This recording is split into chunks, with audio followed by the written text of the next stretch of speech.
ગુજરાત વિધાનસભાના બજેટ સત્રના અંતિમ દિવસે ગુજરાત ક્લિનિકલ એસ્ટેબ્લિશ એક્ટ સુધારા વિધેયક રજૂ કરાયું, જેને લઈ અને કોંગ્રેસના ધારાસભ્ય કિરીટ પટેલે પ્રતિક્રિયા આપતા સરકાર પર પ્રહાર કર્યા અને કહ્યું કે હોસ્પિટલના નોંધણી માટે સરકાર નિષ્ફળ નીવડે છે.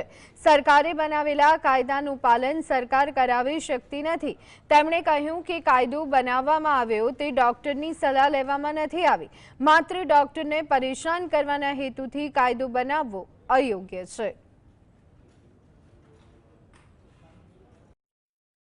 કાયદાની અંદર સુધારો લાવી સમય મર્યાદા વધારી અને સરકાર જાતે જ સાબિત કરવા માગે છે કે સરકારે બનાવેલા કાયદાનું સરકાર પાલન કરાવી શકતી નથી. રાજ્યની અંદર જે મેડિકલ સંસ્થાઓ છે, સરકારી અને ખાનગી દવાખાના, એના રજિસ્ટ્રેશન કરવાની સમય મર્યાદા એ 6 મહિનાની હતી અને કાયમી રજિસ્ટ્રેશનની 1 વર્ષની હતી.